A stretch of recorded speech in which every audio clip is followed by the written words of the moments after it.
जब जीवन में बहुत उलझन हो जाए, आपने सुना होगा कितने लोग आत्महत्या करते, कितने लोग दूसरों की हत्या करते, कितने लोग लड़कियों के टुकड़े टुकड़े कर देते, कितनी स्त्रियां अपने पतियों के टुकड़े कर देती, नीले ड्रम में भर देती, और कितना खुराफात समाज में चल रही है। ये क्यों है? क्योंकि ये कोई लोग न सदगुरु के पास आते हैं, न सत्संग सुनते हैं, न रामायण पढ़ते हैं, न तो बीजक पढ़ते हैं, न साधु संत का दर्शन करते हैं। ये सब विषय वासना के जहर को पीने वाले लोग हैं। इनकी बुद्धि भ्रष्ट है, विवेक बिल्कुल नहीं है। कौन सा सुख मिलने वाला है? विषयों में सुख नहीं है, भोगों में सुख नहीं है। भोगों में यदि सुख होता तो राजा भर्तृहरि दर्जनों रानियों को त्याग कर साधु नहीं बनते। भोगों में यदि सुख होता, महात्मा बुद्ध राजपाट छोड़कर साधु नहीं बनते। भोगों में यदि सुख होता तो भोग भोगने वाले सब सुखी दिखाई देते, सब सुख नष्ट हो जाते। जितना ज्यादा विषय भोगों में तुम डूबोगे, उतना ही ज्यादा दुख में डूबते चले जाओगे। चाणक्य ने एक बहुत बड़ी बात कही है श्लोक में, यो जिता पंचवर्गेण सहजे नातम कर्षण। आप 10 तस्य वर्धन्ते शुक्ल पक्ष यूं दुराट। बड़ी मार्मिक, बहुत सुंदर अर्थ है इसका। क्या है? जो मनुष्य इंद्रियों के अधीन हो जाता है, आपकी ही इंद्रियां हैं, आप उनके अधीन हो गए, मन के पराधीन हो गए, तो आप स्वाधीन नहीं रहे। और जब मनुष्य मन इंद्रियों के पराधीन हो जाता है, फिर जो मन चंचलता करता है उधर भागता है, फिर गीत भी गाता है कि मेरा मन डोले, मेरा तन डोले, मेरे दिल का गया करार रे। कौन चलावे साइकिलिया, कौन बजावे बांसुरिया, जीवन है बेकार रे।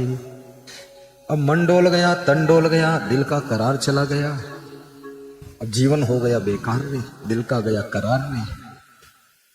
क्या हुआ? जिस विद्यार्थी का मन चंचल होगा वो विद्यार्थी विद्या अध्ययन में सफल नहीं होगा। जिस डॉक्टर का मन चंचल है वो डॉक्टर एकाग्र होकर के किसी मरीज को देख नहीं पाएगा, बस उड़ा उड़ा दिमाग रहेगा, यूं तो दवा लिख देगा। जिस साधु का मन चंचल होगा वो साधु आश्रम संभाल नहीं पाएगा। वो दांव ये सोचेगा आश्रम का कौन सामान ऐसा है जो बेच ली कोई जन न पवे और पूरा फातिम खर्च कर। कितने साधुओं के अभी मन चंचल है। और जिस महिला का मन चंचल है वो अपने पति के सामने तो ऐसे खड़ी होगी काली देवी कलकत्ते की, और दूसरे पुरुषों के सामने बिल्कुल लाली देवी लालगंज की खड़ी होगी। मन चंचल, जिनका मन चंचल होता है वह अपनी फैमिली से प्रेम नहीं रख सकते।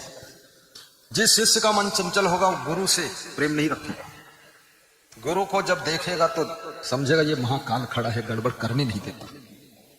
और जो ने गुरु का मन चंचल है वो किसी चेला को रखेगा ही।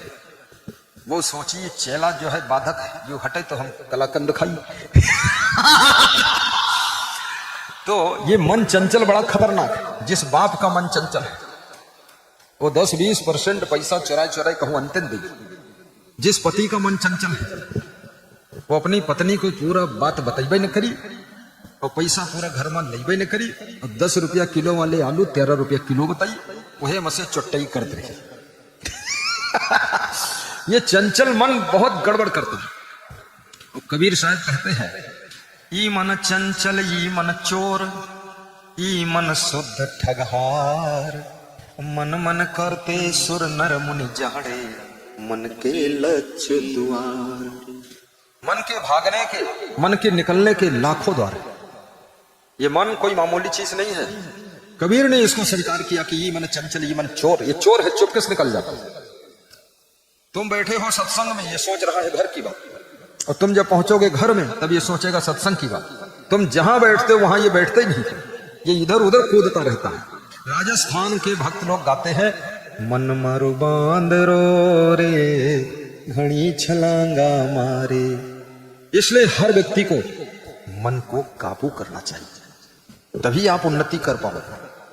जरूरी नहीं है कि आप कांस्टेबल बने हैं तो कांस्टेबल ही रहे।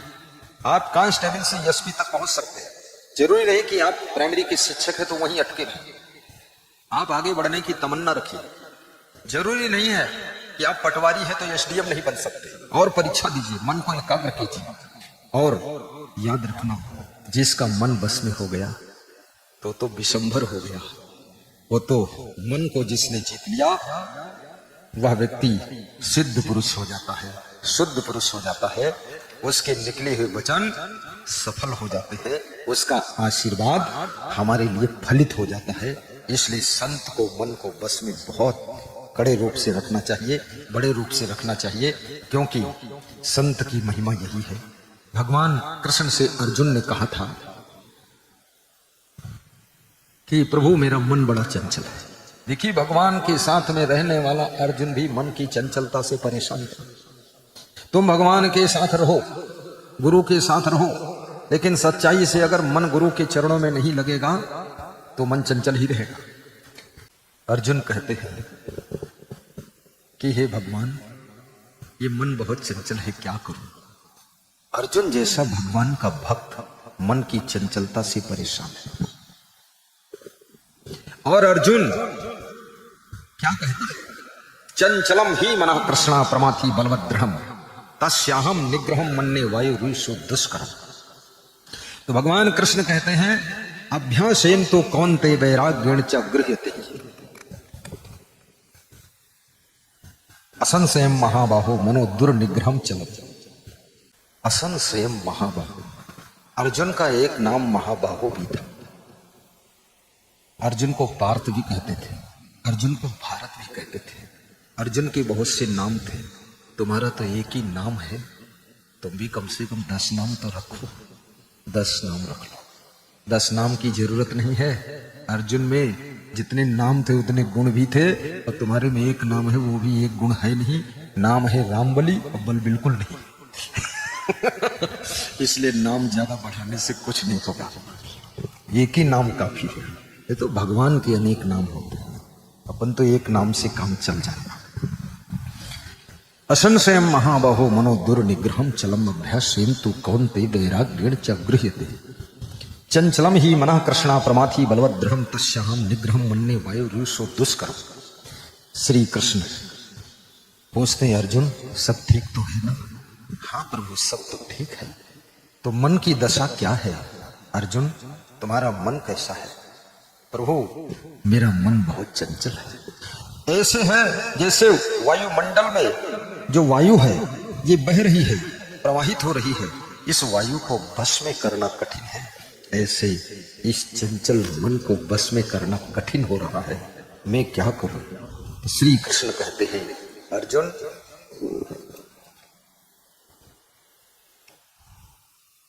तुम जो कह रहे हो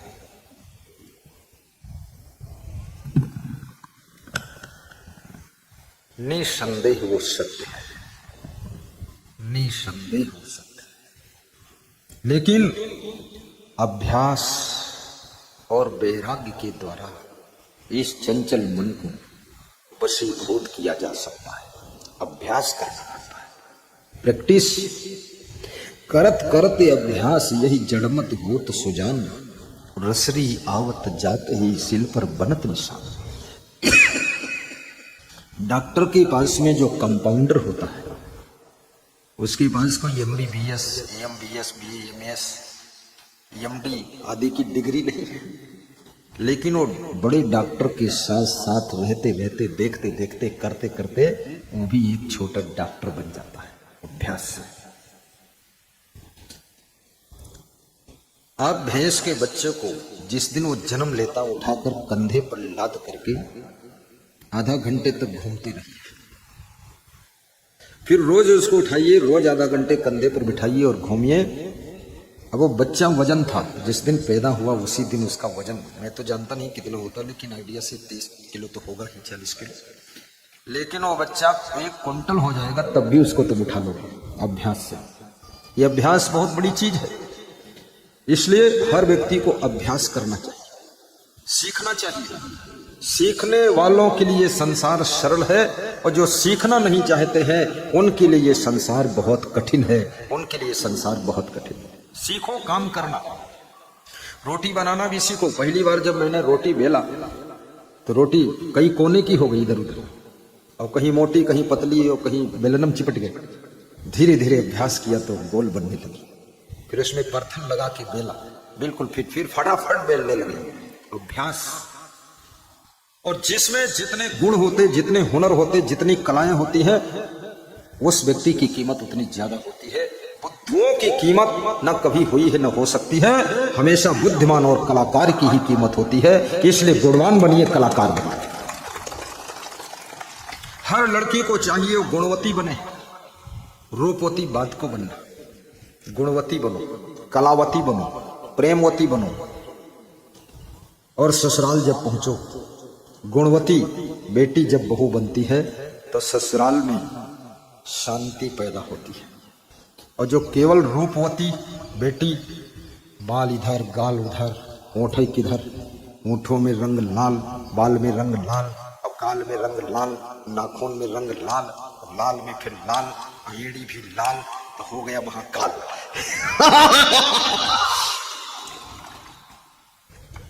राजस्थान में 4 स्त्रियां कुएं पर पानी भर रही थी। ध्यान से सुनना, ये मत सोचना ये सत्संग रात भर चलेगा। बिल्कुल टाइम पर बंद कर दूंगा, ज्यादा नहीं चलेगा। तो 4 स्त्रियां पानी भर रही थी। तो राजस्थान में एक कहावत है, वहां स्त्री को बायां कहते हैं। क्या कहते हैं? बायां। तो राजस्थान में कहावत है, बायां मिली 4। जब 4 स्त्रियां इकट्ठी हुई, मिली एक जगह, तो क्या हुआ?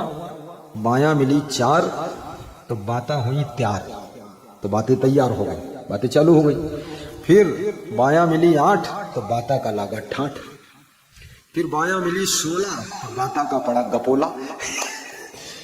तो राजस्थान में 20 साल पहले कुओं से पानी भरा जाता था। मैं राजस्थान में करीब 35 साल से जाता हूँ। वहाँ मेरा आश्रम भी है कोटा में। गुरु पूर्णिमा के समय वहाँ मैं रहता हूँ, 10-15 दिन कार्यक्रम करता हूँ। 20,000 लोगों का भंडारा होता है और हर पंथ के लोग आते हैं। आप भी आइएगा कोटा राजस्थान। तो घटना घटी, कोई बात कर रही थी तो एक स्त्री ने कहा कि मेरा पति बहुत धनवान है। अपने अपने पतियों के बारे में बात कर रही थी। सब पति लोग सावधान हो जाओ, तुम्हारे बारे में तुम्हारी पत्नी दूसरी स्त्रियों से बात करती है, इसलिए नंबर 1 के पति बनो। ऐरे गहरे नत्थो खैरे वगैरह पगैरे लगैरे झगैरे पति मत बनो, टाप के पति बनो। तुम्हारी बातें होती हैं। और गुरु लोग भी टाप के गुरु बने, क्योंकि शिष्य और भक्त लोग अपने अपने गुरु की भी बातें करते हैं कि मेरा गुरु ऐसा, मेरा गुरु वैसा, और इनका गुरु गंजेड़ी भंगेड़ी लतेड़ी धतेड़ी, एक ऐसा गुरु बेड़ी पीता मसाला खाता है। नहीं नहीं, कुछ नहीं, बिल्कुल साफ सुथरा गुरु को होना चाहिए। तो और कबीर साहब भी ये बात कहते हैं कि मानुष तेरा गुण बना। हे मनुष्य, तेरे गुणों की महिमा है, तेरे चमड़े की महिमा नहीं है, तेरे गोरे काले होने की महिमा नहीं है, तेरी बड़ी बड़ी आंखों की महिमा नहीं है। आंखों से तू देखता क्या है, ये महिमा है। तेरे लंबे कानों की महिमा नहीं, बकरी जैसे कान लंबे लटक रहे उसकी महिमा नहीं है। इन कानों से तू सुनता क्या है, उसकी महिमा है। तेरे मुंह की महिमा नहीं, मुंह से बोलता क्या है उसकी महिमा, मुंह से खाता क्या है उस बात की महिमा है। तेरे हाथों की कलाइयों की उंगलियों की महिमा नहीं है, इन हाथों से कर्म क्या करते हो तुम उसकी महिमा है। और तेरे पाँव की भी महिमा नहीं, पाँव से चलकर तुम जाते कहाँ हो उसकी महिमा है। इसलिए गुणवान बनो। कबीर साहब कहते हैं जो गुणवान होता है उसकी सब जगह पूजा होती है, और गुणविहीन व्यक्ति की हर जगह निंदा होती है। जोर से ताली बजाया करो। ताली बजाने का भी गुण होना चाहिए, ये भी गुण है। कुछ लोग ऐसे बैठे हैं जैसे घर में कुटम कुटाई हो है, बिल्कुल चोट को सहला रहे, यहाँ दर्द वहां दर्द। अरे मुस्करा कर बैठना चाहिए सत्संग में। सुनि समझई जन मुदित मन मज्जहि अति अनुराग लहई, 4 फल अछत तनु साध समाज प्रिया। सत्संग में जाओ तो ध्यान से सुनो, फिर उस बात को समझो, फिर सत्संग की गंगा में स्नान करो। मज्जहि अति अनुराग, अति प्रेम से सत्संग की गंगा में स्नान करना चाहिए।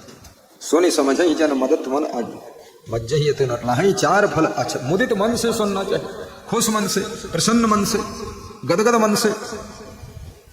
ऐसे ही टेंशन मन से सुनना नहीं चाहिए। सत्संग सुनने जाओ, टेंशन को एक किनारे रख दो, जैसे ट्रेन में तुम बैठते हो तो ट्रेन में आप अपना थैला अपनी गठरी सिर पर थोड़े लाते रहते हो, उसको रख देते हो, ट्रेन में बैठ जाते हो, हल्के हो जाते कि नहीं। ऐसे टेंशन की गठरी अलग रख करके सत्संग की ट्रेन में बैठो तो मुस्कुरा कर यात्रा हो जाएगी और मुक्ति की मंजिल भी आ जाएगी।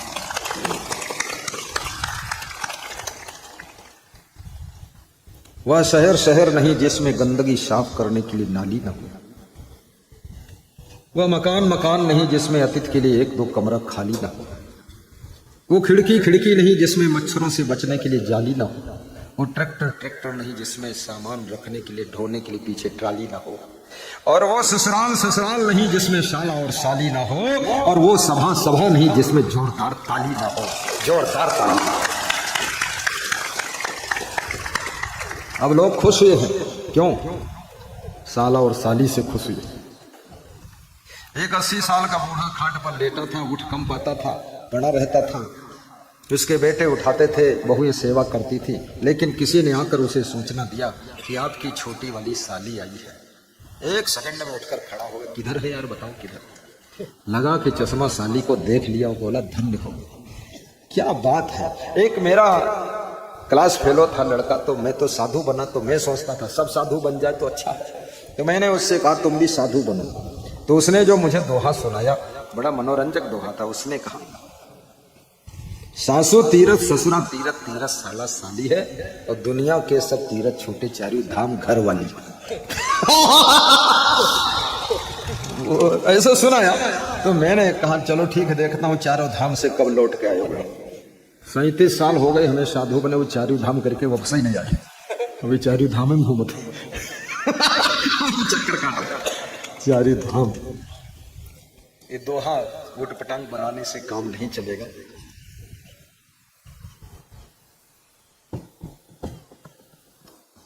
साहिब बंदगी बोलो, साहिब बंदगी। जय सिया राम भी बोलो, जय सिया राम। जय श्री कृष्ण भी बोलो, जय श्री कृष्ण। अरे कोई खुश नहीं होगा। सदगुरु कबीर साहब की जय भी बोलो, बोलो। अलग अलग बोलोगे तो कबीर साहब बहुत दुखी होंगे। एक साथ संगठन होना चाहिए जय में। देखो बुजुर्ग बाबा इतना हिम्मत करके खड़े हो जाते हैं। जय।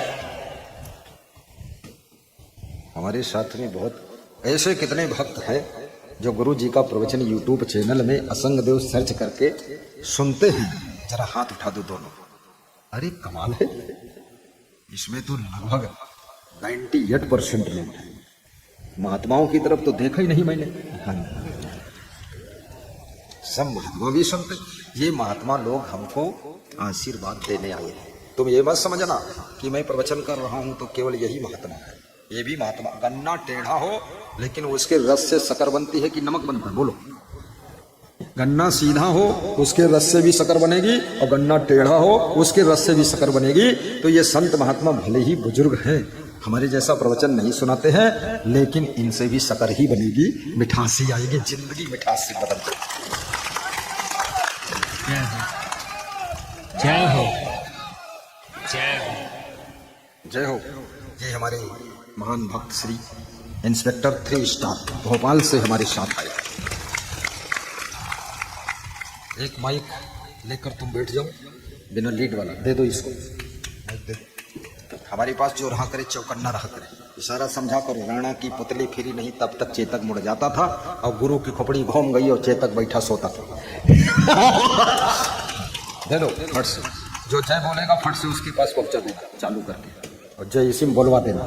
क्योंकि जय जब बोलते हो ना, फायदा सबसे बड़ा किसको होता है? मुझको। क्या होता है? मैं थोड़ा रेस्ट पा जाता हूँ आधा मिनट, क्योंकि लगातार बोलने में एकदम थोड़ा वो हो जाता ना, वो हो जाता। वो क्या होता? वो मतलब वो और क्या हो। हंसा भी करो गुरु के साथ, हंस भी लेना चाहिए। और कहाँ हंसोगे? दुनिया में तो रोना ही रोना है, गुरु के साथ हंसो। हंसते रहो ये जिंदगी बेकार ना हो जाए, बेकार ना हो जाए। हंसते रहो ये जिंदगी बेकार ना हो जाए, बेकार ना हो जाए। सपने में किसी जीव का अपकार ना हो जाए, अपकार न हो जाए। सपने में किसी जीव का अपकार न हो जाए, अपकार न हो जाए। हंसते रहो ये जिंदगी, हंसते रहो ये जिंदगी, बेकार न हो जाए। और सपने में किसी जीव का अपकार न हो जाए, अपकार न हो जाए। सपने में किसी जीव का अपकार न हो जाए, अपकार न हो जाए। परोपकार से बड़ा कोई धर्म नहीं है। इसलिए याद रखना, जो भी अपने से बन सके 24 घंटे में या सप्ताह में या महीने में या साल में कुछ परोपकार करो, किसी का भला कर दो। भला कर भला होगा, बुरा कर बुरा होगा।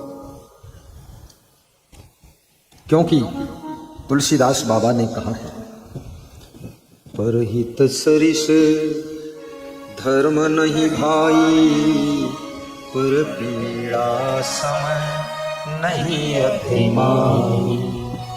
परहित सरिस धर्म नहीं भाई, पर पीड़ा समय नहीं अभिमानी। परोपकार श्रेष्ठ धर्म है। किसी की कन्या का विवाह कुछ बाधा आ रही है, यदि तुमसे संभव है तो मदद कर दो और उसकी कन्या का घर और पर सेट हो जाए। किसी के लड़के के विवाह में बाधा आ रही है, ठीक आसिफ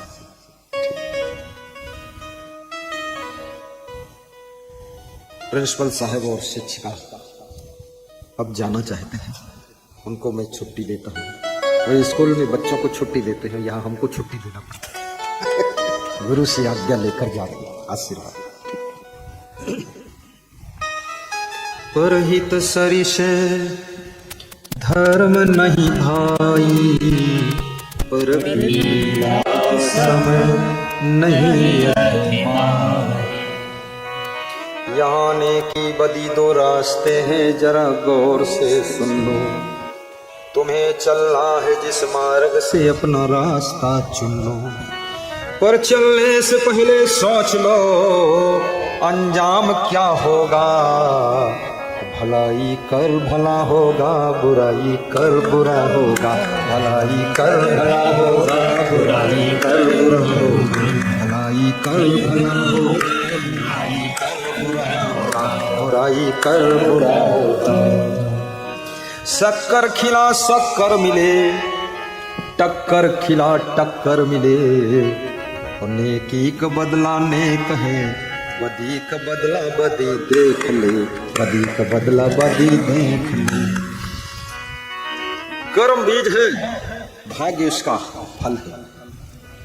जैसे कर्म के बीज बोगे वैसे भाग्य की फसल लहलाएगी। इसलिए याद रखना, भगवान को दोष मत देना, किसी इंसान को दोष मत देना।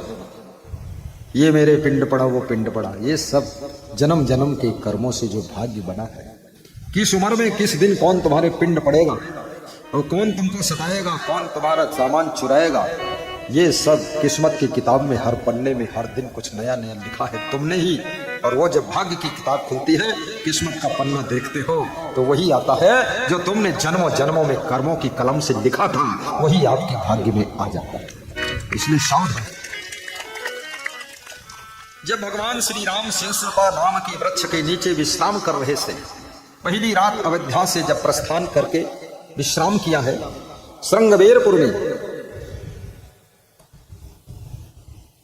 निषाद राज और लक्ष्मण दोनों धनुष पर बाण चढ़ा करके रात भर जागते हैं भगवान की सुरक्षा में। निषाद राज के सैनिक भी जगह जगह पर अस्त्र शस्त्र लेकर सुसज्जित होकर के रात भर जाग करके भगवान की रक्षा करते हैं। कुछ लोग कहते हैं ना, संतों को सुरक्षा की क्या जरूरत है, संतों को ही जरूरत है, दुष्ट को तो जरूरत है नहीं, वो तो खुद ही कूट देगा तुमको। संत को ही जरूरत है, पुलिस की सुरक्षा की भी जरूरत है। ने संत प्रवचन सुना रहा, उसमें 2-3 दारू पीने वाले नफंगे लोग घुस पड़े, पूरा सत्संग बिगाड़ देगा। और संत महात्मा कूट भी नहीं पाएगा, क्योंकि कूटे तो उसका सम्मान खत्म हो जाएगा। और संत जब नहीं कूट पाएगा तो 3-4 जो दुष्ट आएंगे वो संत को कूट देंगे। इसलिए संत के यहाँ पुलिस जवान आए हैं। क्यों आए हैं? इसीलिए आए हैं। ये सब श्रृंगवेरपुर के निषाद राज की सेना है, सब लगे हैं सुसज्जित, कोई गड़बड़ नहीं होना चाहिए। भगवान की रक्षा में भी निषाद राज की सेना। फिर रावण से जब युद्ध होने वाला था तो अंगदी सेना, सुग्रीव की सेना, हनुमंत की सेना और जामवंत की सेना, कितनी सेनाएं लगी थी भगवान के साथ। नहीं, रावण कोई मामूली था? अरे बहुत खतरनाक था। 1 लाख पोत 1.25 लाख नाती, तो राम लक्ष्मण 2 ही जाति। तब तो अरे एक आदमी पर इतनी मधुमक्खियां टूट पड़े, वो नोच डालती हैं, फिर 1 लाख पोत। तो भगवान ने भी बहुत बड़ी सेना तैयार कर दिया, और इतनी बड़ी सेना तैयार हुई। हनुमान जी सीता की खोज करने जाते हैं, अंगद जी भी जाते हैं। भगवान स्वयं डायरेक्ट नहीं गए, सीख लिए जहां ज्यादा गड़बड़ हो स्वयं मत पहुंच जाना, वहीं पहले नंबर 1। मुझे सूरत का एक साधु मिला, गुजरात का, बोला मेरी गाड़ी लड़ गई तो मैं दूसरी गाड़ी से फट से पहुंचा जा करके वहां की बचा दूं, समझा दूं, ये कर दूं। बोले सब लोग मुझको समझा दिए, इतना मेरी पिटाई हुई, मैं धन्य हो गई। तो हमने कहा बहुत बढ़िया, तुम गए क्यों? वहां समझने वाला कौन? कुछ ऐसी जगहें होती जहां कोई समझता नहीं है, आप दूर रहिए, वही समझदारी है। वहां तुम समझाने जाओगे तुम ही हाजमोला चूरन हो जाओगे, क्योंकि वहां मूड जोश से भरा हुआ है। गाड़ी टकरा गई है, कोई दब गया, कुचल गया, छोड़ो बाद को फैसला होता रहेगा।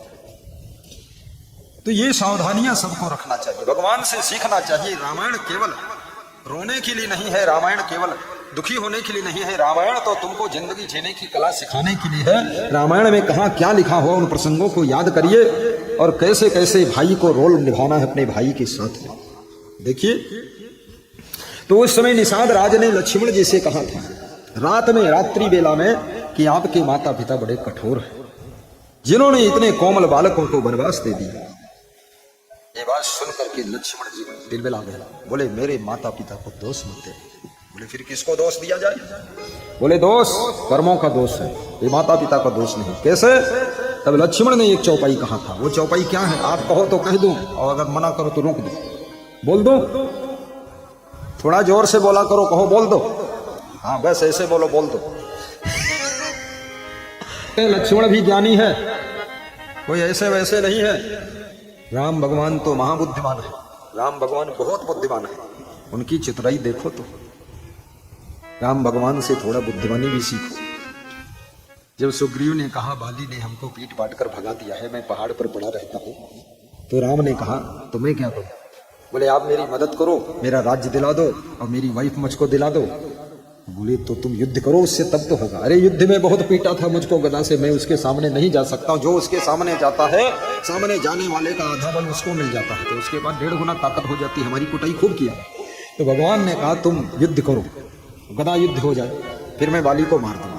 तो गदा युद्ध शुरू हुआ और राम भगवान खड़े थे पास में और देखते रहे। और बाली ने इतना पिटाई किया सुग्रीव की कि सुग्रीव अखाड़े से दूर भागा जोर से। भगवान ने कहा तू भागा क्यों? बोले आपने मारा ही नहीं, आपने कहा था मैं मारूंगा, तो हिम्मत करके लड़ने गया और आपने बाण चला ही नहीं, हमारी तो फिर कुटाई हो गई।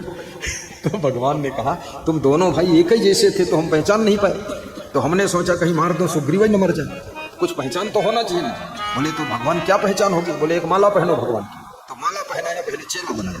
बोले अब ये माला से मैं पहचान लूंगा ये सुग्रीव है, जो माला नहीं पहने वो बाली है। जो माला पहनता भगवान उसकी मदद करता है। इसमें कितने लोगों के गले में कंठी माला, जरा हाथ उठाइए। बिल्कुल ठीक, लगभग सबके गले में है, और जिनके गले में नहीं है तो समझ लेना बाण लाएगा प्रभु का। तो दूसरे दिन फिर गदा युद्ध हुआ, तो भगवान ने पेड़ की आड़ से बाण मारा और बाली का वध हो गया। तो सुग्रीव ने पूछा ये बाण प्रभु आप तो अंतर्यामी हैं, सब जानते हैं, आपने प्रथम दिन क्यों नहीं मारा था? मेरी पिटाई करवा दी। तो भगवान ने कहा तेरे अंदर तेरे भाई के लिए थोड़ा मोह बचा था, जब तेरे भाई ने दोबारा तेरी पिटाई जम के किया है, तब तेरे अंदर मोह खत्म हुआ है, भाई के प्रति क्रोध आया है, तब मैंने तेरे भाई को मारा है। अगर कल मार देता तो तू तेरे भाई के मोह में फिर मेरा दुश्मन बन जाता, इसलिए मैंने नहीं मारा था, अब मार दिया, अब तो पूरा मेरी तरफ। ये भगवान की बुद्धिमानी।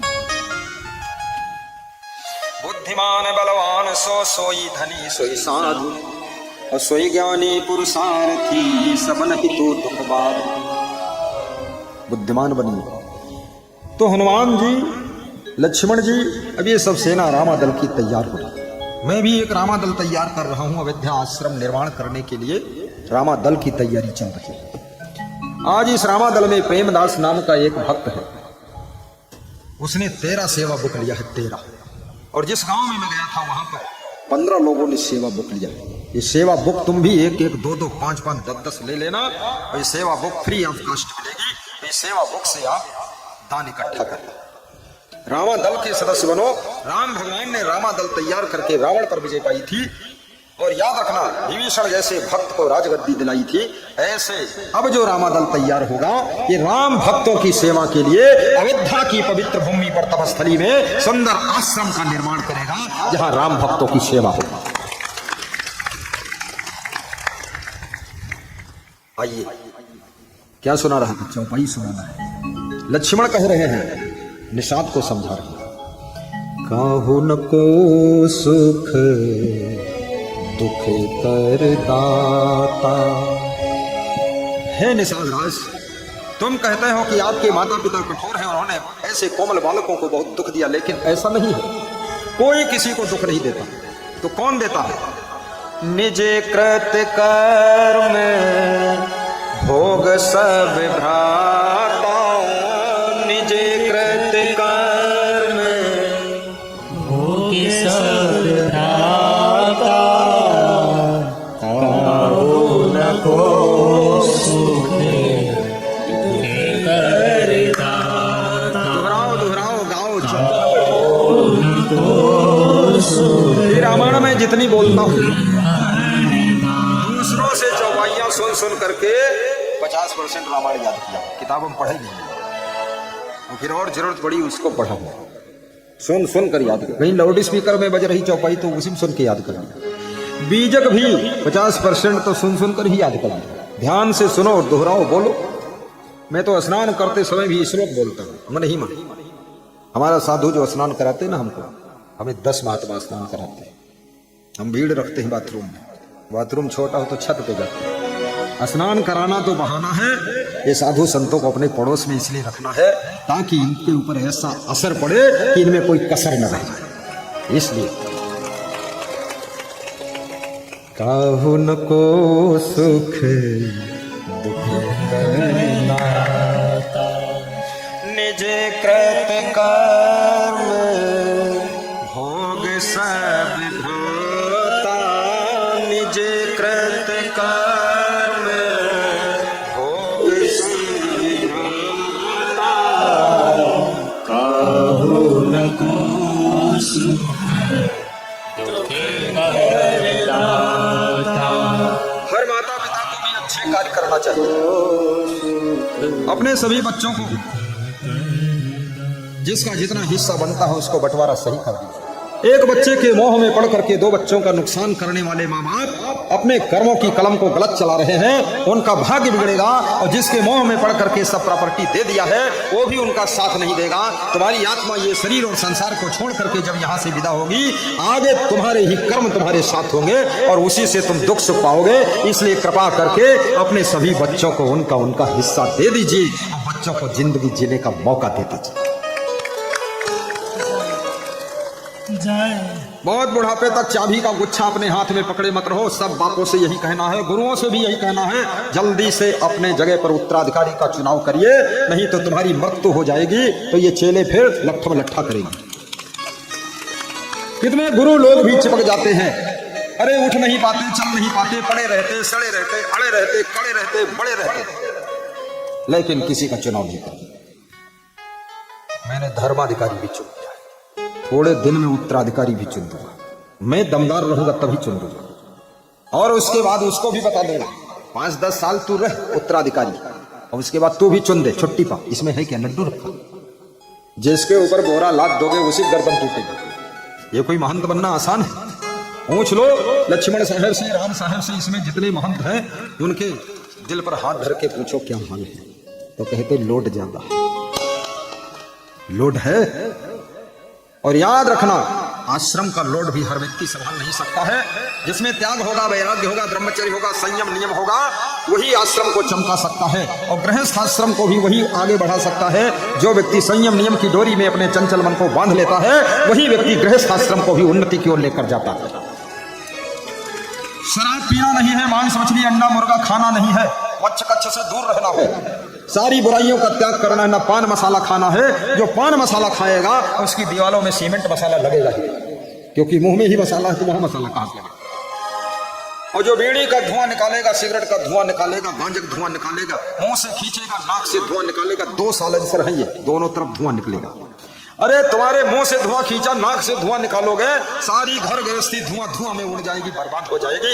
इसलिए याद रखना, किसी प्रकार का नशा मत कीजिए। पैसा कमाना आसान है, लेकिन पैसा बचाना कठिन है। तो बचे हुए पैसे को सही जगह खर्च करना कठिन है। बुद्धिमान होना आसान है, लेकिन बुद्धि को सही जगह लगाना बहुत कठिन है। जो धन और पैसे और बुद्धि को सही जगह लगाता है, वही व्यक्ति चंद्र समय में चांद की ऊंचाइयों को छू लेता है, चांद की ऊंचाइयों को। बोलिए सदगुरु भगवान की, सदगुरु कबीर साहिब की।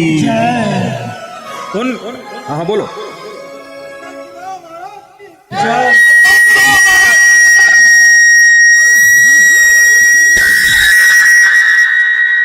बहुत सुंदर, माइक खुदा ही रोबत है।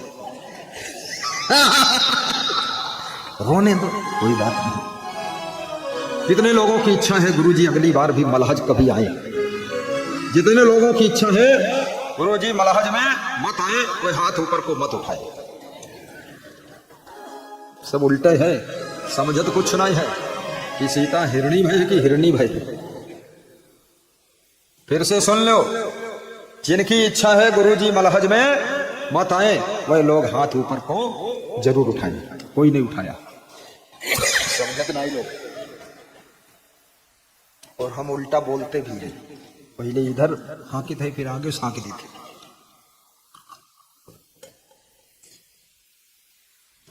साहिब बंदगी। जरा देर ठहरो गुरुवर, तमन्ना यही है, अभी हमने जी भर के देखा नहीं है।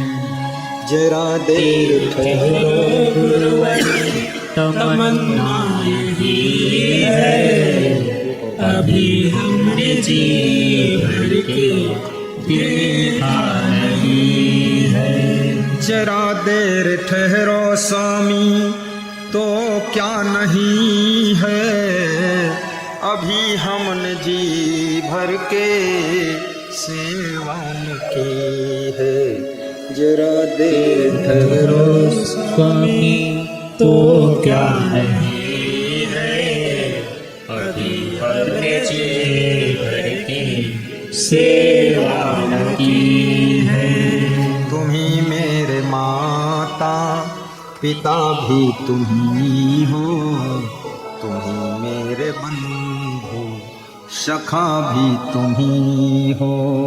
तुम ही मेरे माता पिता भी तुम ही हो, तुम ही मेरे बंधु सखा भी तुम ही हो। तुम्हें छोड़ने का दिल चाहता नहीं है, जरा देर ठहरो स्वामी, तमन्ना यही है, अभी हमने जी भर के देखा नहीं है, देखा नहीं है। गुरु का दर्शन करते करते नयन कभी तृप्त ना हो। गुरु की वाणी सुनते सुनते कान तृप्त न हो। गुरु का गुणगान करते करते आपकी जीवा तृप्त न हो। गुरु की सेवा करते करते ये हाथ रुके ना, दर्शन के लिए पांव ठहरे ना, चले जाए। और गुरु का ध्यान करते करते आपका मन कभी उबे न, तो समझ लो जीते जी आपकी आत्मा को मुक्ति और सद्गति प्राप्त होगी, आपका जीवन मंगल में होगा। जिनके श्रवण समुद्र समाना, कथा तुम्हारी सुभग सरियाना। लक्ष्मण कहते हैं संसार में हे निषाद राज, कर्मों का ही चक्र है। आज का कर्म कल भाग्य बन जाता है, सुबह का कर्म शाम को भाग्य बनकर आता है, बचपन का कर्म जवानी में आकर भाग्य के रूप में मिलता है, जवानी का कर्म बुढ़ापे में किस्मत बनकर आता है। 1000 गायों के बीच में बछड़े को छोड़ दीजिए, उसके पास अपनी माँ का फोटोग्राफ नहीं, लेकिन फिर भी अपनी माँ को ढूंढ लेता है और अपनी माँ के पास में ही दूध पीता है। हजारों महिलाओं के बीच में अज्ञानी बच्चा जो आंख मूंद कर रो रहा है, जब वो अपनी माँ के गोद में पहुंचता है, एहसास स्पर्श से समझ जाता है ये मेरी माँ के हाथों का स्पर्श है, रोना बंद कर देता है। वो बच्चा आंखों से पहचानता है कि नहीं, स्पर्श से ही एहसास कर लेता है कि ये मेरी माँ है। ऐसी ही कर्म रूपी बछड़ा, कर्म रूपी बच्चा आपके हजारों जन्म बीत जाए, लेकिन फिर भी वो तुमको ढूंढ लेता है, तुमको पहचान लेता है, तुमको एहसास कर लेता है। और ये कर्म रूपी बछड़ा जीव रूपी गाय के पास में ही जाता है। जैसे वो बछड़ा गाय का दूध पीता है अपनी माँ का, ऐसे ही कर्म का बछड़ा ये जीव रूपी गाय को ही कर्म का फल देता है। इसलिए कृपया कर्म संभल करके करना और संसार में संभल कर चलना। फिर कोई भगवान को दोष मत देना। मंदिर में इसलिए जाया जाता है ताकि आपके मन के अंदर में निर्मलता आ जाए। सत्संग में इसलिए जाया जाता है तब ताकि आपकी मन वाणी कर्म पवित्र हो जाए। मंदिर में जाइए लेकिन मन के अंदर के मैल को साफ कीजिए। नमाज पढ़िए लेकिन नमाज पढ़ करके थोड़ा दिल की कटुता को खत्म कीजिए। ये अल्लाह इल्लल्लाह उलिल्लाह जो भी नमाज पढ़ते हो अच्छी बात है, लेकिन किसी के प्रति नफरत, घृणा और अपने मजहब को फैलाने के लिए दूसरे मजहब को खत्म करने की चेष्टा, ये अल्लाह कभी सलाह नहीं देता है कि ऐसा करना। तुम कठोरता के साथ में दूसरों के साथ में काटाकुटी मत करो। नमाज का अर्थ समझो, प्रार्थना पूजा का अर्थ समझो। अल्लाह हो या भगवान हो या यीशु हो या बुद्ध हो या कोई हो, प्रेम तो सभी सिखाते हैं। हिंदू धर्म तो इतना उदार धर्म है जो कीड़े मकोड़ों से भी प्रेम करना सिखाता है। आपके सामने अगर कोई कीड़ा है तो आपका मन होता है इसको बचा दो, लेकिन वे लोग चाहे किसी धर्म के हों जो बकरा भी खा जाते हैं, मुर्गा भी खा लेते हैं, गाय भैंसा को खा लेते हैं, उसके बाद सुबह शाम दोपहर 3 टाइम खूब पूजा करते हैं, 5-5 टाइम नमाज पढ़ते हैं। कोई कहता हमारे ग्रंथ में लिखा है, कोई कहता हमारी किताब में लिखा है। जो लिखा है वो मैं कर रहा हूँ।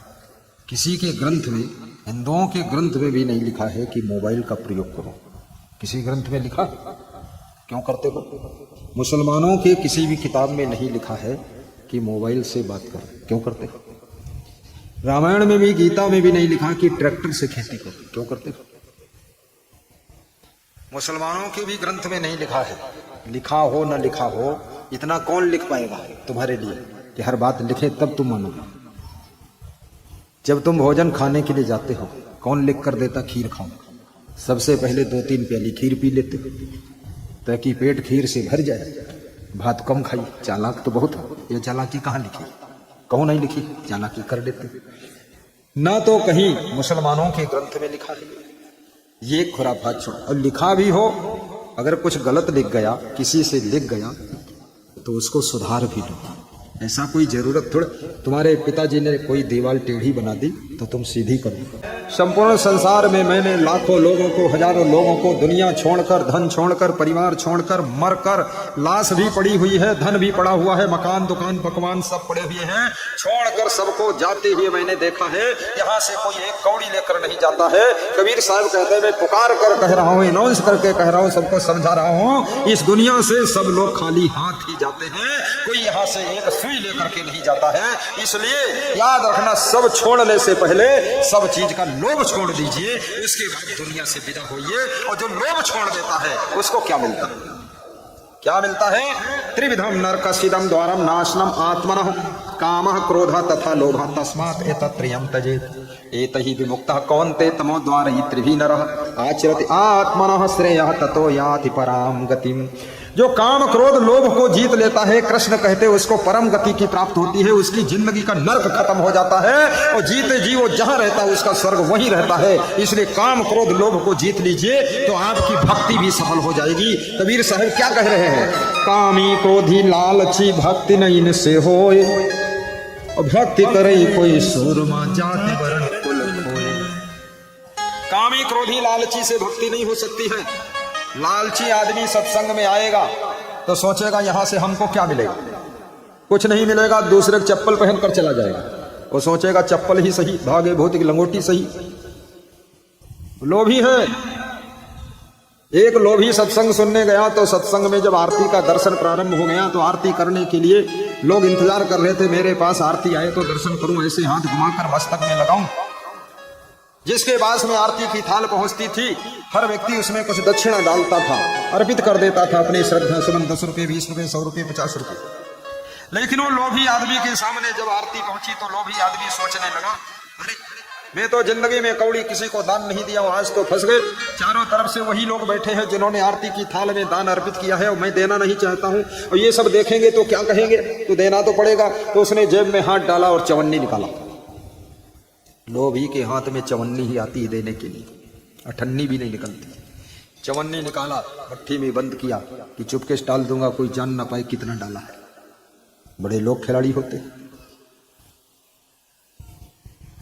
मुट्ठी में पकड़े पकड़े, गर्मी का महीना था, चवन्नी पसीना में भीग गई, मुट्ठी में पसीना आ गया तो उसने देखा कि चवन्नी में पसीना आया है तो कहा, रे चवन्नी, तुझको मुझसे इतना प्रेम हो गया, तू रो रही है, आज मैं तुझे दूसरे को देने जा रहा हूं इसलिए रोती है, इतना रोती है, रो मत, ले मैं किसी को नहीं दूंगा। फिर जेब में रख लिया। बोले दुनिया बुरा कहे, भला कहे, लोभी कहे, चंडाल कहे, कहने दो, मैं तेरा साथ नहीं छोड़ूंगा। तूने बहुत रोया है, इतना मेरा हाथ भीग गया तेरे आंसुओं से है चवन्नी, तेरी मेरी जोड़ी। लेकिन आरती की थाल वाला भी बड़ा विचित्र आदमी था। वो आया और आया उसके सामने खड़ा हो गया, बोला आरती ले लो। तो आरती पे हाथ घुमाया, वो हटा ही नहीं। बोले कुछ दक्षिणा भी तो डालो। कुछ लोग होते हैं ऐसे ना। अब उसने शर्म के कारण जेब में फिर हाथ डोला तो उसे चवन्नी ही हाथ में लगी। कंजूस के हाथ में चवन्नी ही लगती है, 10 का नोट लगता ही नहीं। और दान देना तो एक ऐसा लगता हम दे रहे हैं, दे नहीं रहे हैं, हम बो रहे हैं, वो 1000 गुना वापस आने वाला है। इसलिए दान देने में हमेशा दिल खोल देना चाहिए और दान देने से कुछ घटने वाला नहीं है, ये पक्का समझो, घटने वाला नहीं। साहिब बंद अंदर हाथ डाला तो चवन्नी, पसीना लगा हुआ था तो फिर हाथ में चिपचिपाया वही पसीना। बोले अभी भी रो रही तुम, इतना दुख हो गया तुमको? अरे रो मत। थाली में हाथ घुमाया और आरती की थाली में किसी ने 100 का नोट डाला था, चुपके से 100 का नोट उठाया, मुट्ठी में बंद किया और जेब में हाथ ले गया और चवन्नी से कहा रोना मत, तेरा बड़ा भैया साथ में बिठा दिया हूं, उसी के साथ आराम करो। 100 का नोट आरती की थाली से भी चुरा लिया। इसलिए कबीर को कहना पड़ा, कामी क्रोधी लालची भक्ति नहीं से होय, भक्ति करे कोई शोरमा जाति वर्ण कुल खोए। भगवान राम ने भी कहा है कि भक्ति के मार्ग में जाति पाति कुल धर्म बढ़ाई, धन बल परिजन गुण चतुराई, भक्तिहीन नर सोहि कैसे, बिन जल बारिद देखिए जैसे। राम कहते हैं शिवरी सुन कि हे शिवरी, तो कह रही है मैं अधम जाति की हूं, मैं भगवान हूं, मैं जाति वाति मानता ही नहीं। अधम जाति हो लेकिन उधम जाति ना हो, उधम न मचाए। तू चिंता मत कर,